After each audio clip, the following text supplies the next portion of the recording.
Okay, we're going to make our stroganoff. Stroganoff. And we are going to use about 1.5 cups of our sour cream in this recipe. Got that in there. And then it's going to take about 2 tablespoons of ketchup. That's why I'm not worried about the barbecue sauce, because it's going to get ketchup and it's going to get Worcestershire sauce in it. We're going to put some onion and fresh mushrooms in here. And then it'll just get heated up and served over noodles. And again, you would take your rubber band and put it around your noodles, and you do that later. So we are going to just make sure we've got all the little fat off of our roast, which was actually pretty lean. And we are going to just slice this up, and we're using half of the roast for French dip, and the other half we're going to use for our stroganoff. So if you want to get the Worcestershire sauce and the ketchup out and put it in the bowl, I like to add the mushrooms on the day that I reheat it up so that they're nice and fresh. But you can just easily slice up the mushrooms with your egg slicer. If you wanted to do it ahead of time, you could do it ahead of time. Again, because we're going to cut our meat up thin, and I've used about a 6-pound roast, you're going to have plenty of meat in that for your How much ketchup again? About 2 tablespoons. So that's 1, that's 2, that's good. Okay. And then about 2 teaspoons of the Worcestershire sauce. We're going to add some salt and pepper. And then our onion. And this will be ready to preheat in the microwave in the container that we're going to freeze it in to kill the enzymes on the mushrooms and the onions. But it's almost done. And we're going to start on our French dip. So would you get another onion out? And if you don't like to slice onions, you can cheat and buy frozen chopped onions. And that's a great way. Yes. Yes.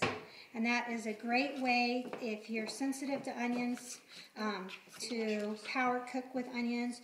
You can also use dehydrated onions and hydrate them with a little bit of hot water.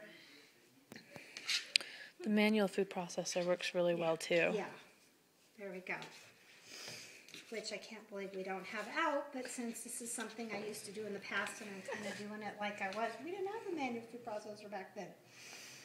And I am using the carving knife. If you guys don't recognize this knife, this is part of our carving set. And I just like the length of it and the weight of it for what we're doing tonight.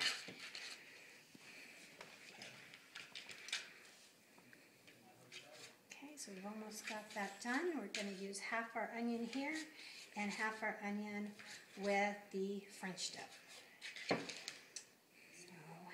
That. Okay, if I was only going to use half the onion, I would leave the root end off on it because that would continue to nourish it. So one of the things I do is I just slice a little piece of the onion off so that the onion doesn't roll on me.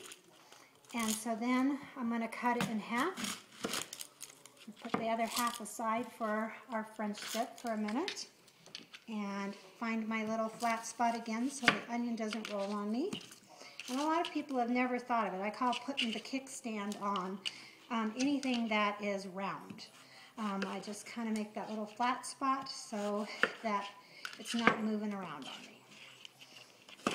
Okay. We want this in kind of big. You could do strips if you want.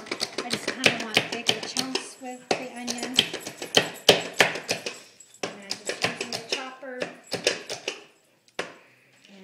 Going to put this in with some salt and pepper, and then that's ready to go in our little glass container. So I've got that behind me. Not big enough.